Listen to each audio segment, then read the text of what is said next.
Convertissons donc tous ces fichiers HTML en modèle de Pug maintenant. Et pour cela, je vais commencer par ajouter un produit et créer un addProduct.pug dans le dossier des vues. Maintenant, je vais créer un squelette HTML5 ici en tapant HTML et sélectionner ce modèle HTML5 et en cliquant sur l'onglet. Donc, cela nous donne déjà un bon début. Maintenant, je vais définir le titre pour addProduct, ajouter le CSS et je veux convertir ce formulaire en Pug et bien sûr l'entête aussi. L'entête est quelque chose que nous avons déjà dans Shop afin que nous puissions simplement le coller ici. Le déplacer pour ajouter un produit dans le corps comme celui-ci. Assurez-vous simplement que vous déplacez la classe active de la première balise d'ancrage vers la seconde, car maintenant c'est l'itinéraire actif. Et bien sûr, je veux aussi ajouter ma section principale dans le formulaire maintenant. Je vais à nouveau désosser en copiant le code HTML principal, en y allant, et à côté de l'entête, je vais l'ajouter. Je vais mettre cet extrait en avance rapide. Vous pourriez simplement mettre pause si jamais vous avez besoin de plus de temps.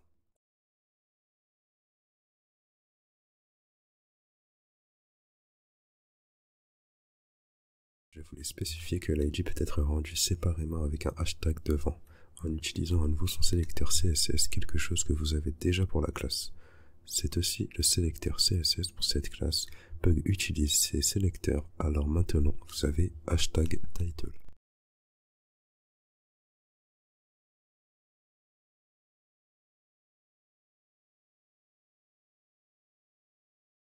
Maintenant, rendons également du contenu dynamique ici, par exemple addProduct. Je produirai à nouveau ceci dynamiquement. Le titre de la page par exemple, maintenant, nous devons nous assurer que nous passons cette clé dans ce modèle et que nous rendons ce modèle dans admin.js. Donc ici où j'envoie ce fichier, je n'envoie pas ce fichier à la place. Je rends maintenant le produit addProduct.pug. Il est ensuite automatiquement sélectionné et je passe un objet qui contient les paires de valeurs de clés auxquelles je vais pouvoir accéder dans le modèle.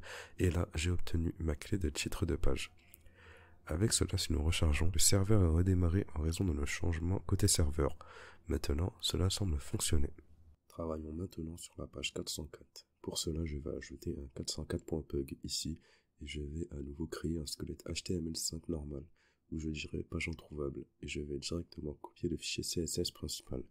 Et puis, dans le 404 HTML, j'ai le head et j'ai page introuvable. Nous avons déjà le head dans addProduct, alors copions-le ici dans le body. Je vais ajouter une balise H1 où je dirai page introuvable. Et avec cela, nous devrions l'avoir maintenant. Assurons-nous que cela soit rendu et pour cela, nous devons aller dans app.js parce que c'est là où nous avons nos middleware. Et là, au lieu d'envoyer un fichier, je vais maintenant rendre le fichier 404 et comme auparavant, il va automatiquement chercher dans le dossier des vues qui est views en raison de notre configuration et il va chercher les fichiers pug. Donc, avec cela, si j'entre maintenant un URL aléatoire qui n'existe pas, nous obtenons en effet une page introuvable. Donc cela fonctionne maintenant, et cela utilise maintenant Pug comme moteur de modèle. Il y a quelques autres choses de Pug que Pug peut faire que je vais vous montrer dans les prochaines vidéos.